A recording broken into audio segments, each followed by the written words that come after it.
علیہم الذلۃ والمسکنۃ وباؤوا بغضب من اللہ، ان پر ذلت تھوپ دی گئی، ذلیل کر دیے گئے۔ اے بنی اسرائیل میرے اس انعام و اکرام کو یاد کرو جو میں نے تم پر کیا، اور میں نے تو تمہیں تمام جہان والوں پر فضیلت دی تھی۔ دیکھیے ہم سے پہلے بھی ایک امت مسلمہ تھی کہ نہیں؟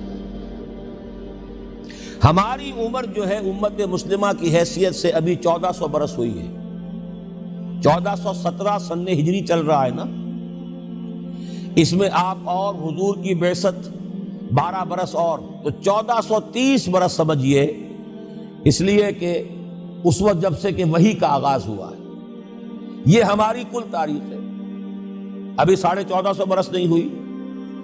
ہم سے پہلی جو امت تھی 2000 برس تک اسی مقام پر فائز رہی۔ وہ کون تھے؟ بنی اسرائیل، وہ موسیٰ کے امتی تھے، ہم محمد کے امتی ہیں علی نبینا و علیہ الصلوۃ والسلام۔ انہیں تورات دی گئی تھی، ہمیں قرآن دیا گیا ہے۔ نبی ہونے کے اعتبار سے افضل ترین نبی، رسول ہونے کے اعتبار سے اکمل ترین رسول، کتاب ہدایت ہونے کے اعتبار سے جامع ترین کتاب، نوع انسان را پیام آخری، حامل او رحمت للعالمین۔ یہ اپنی جگہ تقابل ہے، لیکن ایک اور اعتبار سے دیکھیے، عمر اس کی طویل تھی 2000 برس، ہماری ابھی 1400 برس ہوئی۔ اور دوسری بات، اس امت میں 1400 برس تک کوئی وقت ایسا نہیں گزرا کہ کوئی نبی موجود نہ ہو، سینکڑوں نبی آئے۔ شروع ہوئی ہے 1400 قبل مسیح میں، جب تورات دی گئی حضرت موسیٰ کو، اور آپ کو معلوم ہے اس وقت 2 رسول تھے، موسیٰ بھی اور ہارون بھی علیہ السلام۔ پھر حضور کی حدیث بخاری شریف میں موجود ہے، کانت بنو اسرائیل تسوسہم الانبیاء کلما ہلک نبی خلفہ نبی۔ بنی اسرائیل کی سیاست اور حکومت جو ہے انبیاء کے ہاتھ میں ہوتی تھی، جب بھی کوئی نبی فوت ہوتا تھا دوسرا نبی اس کا قائم مقام، اس کا جانشین ہو جاتا تھا، جیسے داؤد کے بیٹے سلیمان۔ آخری جو نبی آئے ان کے ہاں وہ حضرت مسیح، اور ان کے ہم عصر حضرت یحییٰ علیہ السلام۔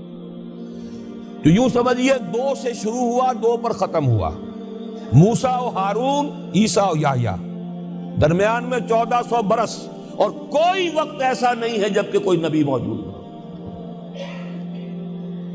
کیسی امت تھی!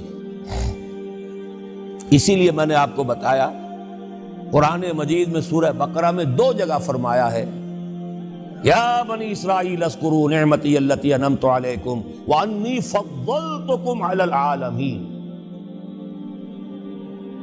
6واں رکوع بھی شروع ہوتا ہے اسی آیت سے سورہ بقرہ کا، اور 15واں رکوع پھر شروع ہوتا ہے اسی آیت سے۔ اے بنی اسرائیل میرے اس انعام و اکرام کو یاد کرو جو میں نے تم پر کیا، اور میں نے تو تمہیں تمام جہان والوں پر فضیلت دی تھی۔ لیکن وہی بنی اسرائیل جب ان کا طرز عمل کیا ہوا، شریعت کو پس پش ڈال دیا، نبذ فریق من الذین اوتوا الکتاب کتاب اللہ وراء ظہورہم مثل الذین حملوا التوراۃ ثم لم یحملوها کمثل الحمار یحمل اسفارا۔ کتاب سے ناطہ توڑ لیا، بس اس کو مقدس کتاب بنا کر رکھ دیا، نہ پڑھنا، نہ سمجھنا، نہ اس پر عمل کرنا، جیسے ہم کرتے ہیں۔ ایصال ثواب کی محفلوں میں کام آتا ہے، یا بچیوں کو وہ جہیز میں دینے کے کام آتا ہے، یا قرات کی محفلیں ہوتی ہیں، مقابلے ہوتے ہیں۔ اللہ اللہ خیر صدہ قرآن مجید سے ہمارا کیا سروکار رہ گیا ہے۔ بآیات اشترا کار جزی نیست کہ از یاسین او آسا بمیری۔ عیاشیاں کرتے تھے، بدماشیاں کرتے تھے، غلط کام کرتے تھے، لیکن انہیں خیال یہ تھا کہ ہم چونکہ ابراہیم کی نسل سے ہیں، موسیٰ کی امت میں سے ہیں، نحن ابناء اللہ واحباؤہ، ہم تو اللہ کے بیٹوں کے مانندے بڑے چہیتے ہیں۔ اسی پر اللہ نے فرمایا فَلِمَ يُعَذِّبُكُمْ بِذُنُوبِكُمْ بَلْ أَنْتُمْ بَشَرٌ مِّمَّنْ خَلَقَ۔ ایسے ہی تم چہیتے اور لاڈلے ہو تو اللہ تعالیٰ تمہیں عذاب کیوں دیتا رہا ہے؟ تمہیں نیبوکڈنیزر کے ہاتھوں پٹوایا 600 قبل مسیح میں، یوں سمجھیے تقریباً وسط میں آتا ہے یہ معاملہ۔ 1400 قبل مسیح میں تورات دی گئی، اور سمجھیے کہ ایک مسیحی میں حضرت مسیح آ رہی ہے 30 سن عیسوی میں، ان کے درمیان تقریباً وسط میں اشیریوں کے ہاتھوں پٹوایا اور بابلیوں کے ہاتھوں پٹوایا، بخت نصر جس کو کہتے ہیں، نیبوکڈنیزر، 6 لاکھ یہودی اس نے قتل کیے یروشلم میں، 6 لاکھ کو قیدی بنا کر لے گیا، ہیکل سلیمانی گرا دیا گیا جو کہ ان کا کعبے کے درجے میں تھا، اور یہ کہ کوئی ایک متنفس نہیں بچا یروشلم میں، کوئی 2 اینٹیں سلامت نہیں رہی، انہیں لے گیا بیبیلونیا میں، کیپٹیوٹی، پیریڈ آف کیپٹیوٹی، وہاں سے واپس آئے، توبہ کی انہوں نے، حضرت عزیر علیہ السلام کی دعوت توبہ جو ہے، توبہ کی منادی کے نتیجے میں، تو پھر اللہ نے انہیں ایک موقع اور دیا، اور ان کی ایک بڑی عظیم سلطنت قائم ہوئی، مکابی سلطنت، اور پھر ٹیمپل جو ہے دوبارہ بنا، یہ جو سیکنڈ ٹیمپل کہلاتا ہے، دوسری تعمیر جو ہوئی ہیکل سلیمانی کی، اس کو بھی پھر دوبارہ جب ان کے ہاں وہی لچھن آئے، میں تجھ کو بتاتا ہوں تقدیر امم کیا ہے، شمشیر و سنا اول، طاؤس و رباب آخر، جب وہی لچھن ہو گئے پھر عذاب کے کوڑے پڑے، پہرے گریکس کے ذریعے، یونانیوں کے ذریعے، پھر رومنز کے ذریعے، اور سن 70 عیسوی میں وہ دوسرا ہیکل سلیمانی بھی مسمار کر دیا گیا، اور انہیں فلسطین سے نکالا دے دیا گیا، نکل جاؤ یہاں سے۔ تقریباً یوں سمجھئے کہ 1917 تک، سن 70 سے 1917 تک کتنے ہو گئے؟ 1850 برس ہو گئے تقریباً، 1850 برس یہ لوگ پھر فلسطین میں داخل نہیں ہو سکے، اور وہ ہیکل سلیمانی آج تک بھی پڑا ہوا ہے منہدم، سوائے اس کی ایک دیوار کے جسے یہ ویلنگ وال کہتے ہیں، وہاں جاتے ہیں رو دھو کر آ جاتے ہیں۔ اب تو خیر ان کا قبضہ ہے، جانا آنے کا سوال نہیں رہا، ورنہ 1967 سے پہلے بھی اجازت لے کر جاتے تھے، ماتم کر کے آ جاتے تھے، اس لیے کہ یروشلم جو ہے اس پر قبضہ تو ان کا ہو گیا تھا، لیکن مشرقی علاقہ ہے وہ، اور اس پر ابھی عربوں کا زیادہ تسلط تھا، اب وہ ختم ہو رہا ہے۔ معلوم ہوا کہ وہی قوم جو ہے، جو چہیتی بھی تھی، لاڈلی بھی تھی، خیر الامم تھی، انی فضلتکم علی العالمین کا مصداق تھی، جس پر انعامات تھے، اکرام تھا، جنہیں حضرت داؤد اور سلیمان کی سی حکومتیں دی گئیں، ان سب کا معاملہ کیا ہوا؟ غلط عمل کی وجہ سے، برعکس رویے کی وجہ سے، قرآن مجید ہی میں 2 جگہ ہے تھوڑے سے لفظی فرق کے ساتھ، ضربت علیہم الذلۃ والمسکنۃ وباؤوا بغضب من اللہ، ان پر ذلت تھوپ دی گئی، ذلیل کر دیے گئے۔ 1850 برس تک، پہلے 150 برس تک کیپٹیوٹی میں رہے تھے، اب 1850 برس تک، جسے یہ ڈائسپورا کہتے ہیں، اس میں رہے، روتے تھے، یاد کرتے تھے اپنی فلسطین کی سرزمین کو کہ ہم وہاں سے نکالے گئے ہیں۔ وہ بھی حضرت عمر نے اجازت دی تھی جا کر، جبکہ یروشلم جو ہے ہینڈ اوور کیا ہے وہاں کے عیسائیوں نے، حضرت عمر کے حوالے کیا ہے رضی اللہ تعالی عنہ، تو حضرت عمر نے انہیں آ کر زیارت کرنے کی اجازت دی ہے، ورنہ زیارت کی اجازت بھی نہیں تھی، عیسائیوں نے روکا ہوا تھا، نو جیو کوڈ انٹر جیروشلم۔ اور وہ جو معاہدہ کیا تھا عیسائیوں نے حضرت عمر سے، یہ ان کی طرف سے شرط تھی کہ آپ یہاں یہودیوں کو آباد ہونے کی اجازت نہیں دیں گے، لیکن کم اینڈ وزٹ، آئیں زیارت کریں اور جائیں، لیکن یہاں آباد نہیں ہوں گے۔ یہ قوم جو اونچی تھی، بڑی تھی، فضلتکم علی العالمین تھی، لیکن وہی قوم ضربت علیہم الذلۃ والمسکنۃ وباؤوا بغضب من اللہ، اللہ کے غضب کو لے کر لوٹی۔ یہ ہے اصل میں وہی معاملہ جو آج ہمارے ساتھ ہے۔ اللہ کا قانون تو غیر جانبدار ہے، وَلَن تَجِدَ لِسُنَّتِ اللَّهِ تَحْوِيلًا وَلَن تَجِدَ لِسُنَّتِ اللَّهِ تَبْدِيلًا۔ اللہ کا قانون قوموں اور امتوں کے لیے بدلتا نہیں، وہی صورت ہے۔ ہمیں بھی کہا گیا کنتم خیر امت اخرجت للناس، تم بہترین امت ہو جسے دنیا والوں کے لیے نکالا گیا ہے۔ تمہارا کام کیا ہے؟ ہم تو جیتے ہیں کہ دنیا میں تیرا نام رہے، کہیں ممکن ہے کہ ساقی نہ رہے، جام رہے۔ ہمارا کام تو تھا اس اسلام پر عمل کریں اور دنیا کو دعوت دیں، اپنے عمل میں بھی گواہی دے، آؤ دیکھ لو ہم جو کچھ کہہ رہے ہیں یہ تھیوری نہیں ہے، یہ صرف لفاظی نہیں ہے، یہ شاعری نہیں ہے۔ اگر محمد رسول اللہ نے فرمایا صلی اللہ علیہ وسلم سید القوم خادمہم، آؤ دیکھ لو مدینے میں ہمارا خلیفہ عمر فاروق خادم ہے کہ نہیں ہے؟ کیا کوئی بادشاہ ہے؟ کیا اس نے کوئی محل بنایا ہے؟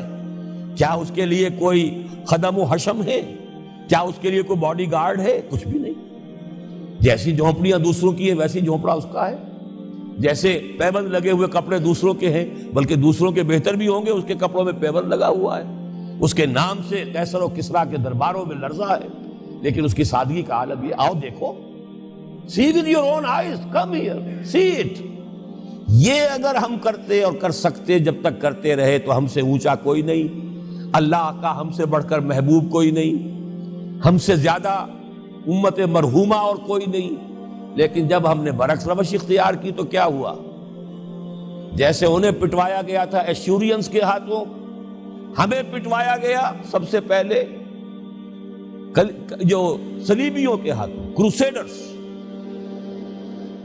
کئی لاکھ مسلمان قتل ہوا کروسیڈز کے اندر۔ جب پہلی مرتبہ عیسائیوں نے قبضہ کیا یروشلم پر، تقریباً 90 برس 88 برس عیسائیوں کے قبضے میں رہا ہے، اب وہ دوبارہ چلا گیا یہودیوں کے قبضے میں۔ اس وقت جو ہے اتنا قتل عام ہوا تھا عربوں کا اور مسلمانوں کا یروشلم میں کہ جب فاتحین کے گھوڑے داخل ہوئے ہیں شہر کے اندر تو گلیوں کے اندر ان کے گھٹنوں تک خون کی نہر بہہ رہی تھی۔ اس کے بعد آیا فتنہ تاتار، کروڑوں مسلمان قتل ہوئے، یہ لاکھوں کی بات نہیں، کروڑوں مسلمان۔ پورا روسی ترکستان کا علاقہ ختم ہوا، افغانستان ختم ہوا، ایران ختم ہوا، عراق ختم ہوا، 4 عظیم مملکتیں۔ اور آخری خلیفہ بنو عباس کا وہ گھسیٹ کر نکالا گیا اپنے محل سے، مستعصم باللہ۔ ویسے تو نسلاً تو حضور کے چچا کی نسل سے تھا، عباسی تھا، حضرت عباس رضی اللہ تعالی عنہ کی نسل سے ہے، مستعصم باللہ، لیکن اس کو گھسیٹ کر نکالا گیا ایک جانور کی کھال کے اندر لپیٹ کر، اور تاتاریوں نے اپنے گھوڑوں کے سموں تلے اسے کچل دیا۔ وہ دن اور آج کا دن پھر امت مسلمہ کی قیادت عربوں سے چھین لی گئی۔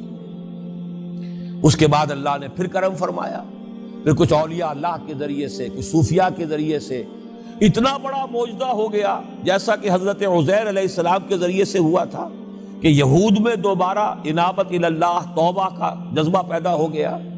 ایسے ہی کچھ صوفیاء کرام کے ذریعے سے، نیک لوگوں کے ذریعے سے، اللہ والوں کے ذریعے سے، وہی تاتاری جنہوں نے کروڑوں مسلمانوں کو قتل کیا تھا خود مسلمان ہو گئے۔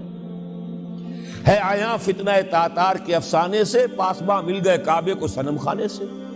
پھر غلبہ ہوا، پھر ترکوں کی عظیم حکومتیں قائم ہوئی، ترکان تیموری، Terken Usmani, Terken Seljuqi, Terken صفوی۔ عرب تو معزول ہو گئے تھے، لیکن ترکوں کی زیر قیادت پھر گریٹ آٹومان امپائر بھی قائم ہوئی۔ اس کے بعد پھر جب وہ ترکوں کے اندر بھی وہی بادشاہت، وہی عیاشیاں، وہی محل بن رہے ہیں، وہی جو ہے توپ کاپی محل جا کر دیکھ لیجئے، وہی عیاشیاں شروع ہو گئی، وہی عللے تللے ہو گئے، وہی ظلم شروع ہو گئے، تو پھر اللہ نے دوبارہ پھر ہمیں یورپی اقوام کے ہاتھوں ذلیل کیا، کہیں انگریزوں کے غلام، کہیں فرانسیسیوں کے غلام، کہیں اطالویوں کے غلام، کہیں ولندیزیوں کے غلام۔ پورا عالم اسلام اس صدی کے آغاز میں پہلی جنگ عظیم کے بعد پورا عالم اسلام غلامی میں تھا، سوائے نجد کا ایک علاقہ تھا کہ نجد میں ابھی تیل برآمد نہیں ہوا تھا، ورنہ سب سے پہلے پنجے وہاں گڑتے، وہاں ریت میں جا کے لینا کیا تھا۔ باقی تو یہ ہندوستان غلام ہے، انڈونیشیا غلام ہے، سب کے سب، یہ جاوا، سماٹرا، چلتے جائیے سب غلام ہیں۔ اس کے بعد ایران چاہے براہ راست غلامی نہیں تھی لیکن انگریزوں کے انتداب میں تھا، کنٹرول انہی کا تھا۔ عراق پر انگریزوں کا کنٹرول تھا۔ اسی طریقے سے یہ ساری جو عرب مملکتیں ہیں یہ انگریزوں کے زیر اثر تھی، اور یا یہ کہ فرانسیسیوں کے زیر اثر تھی۔ شمالی افریقہ یا فرانسیسیوں کا تھا یا اسپین کا تھا، اور یا یہ کہ اطالویوں کا تھا، لیبیا۔ یہ حال ہمارا ہوا۔ یہ ہے اصل سبب اور یہ ہے معاملہ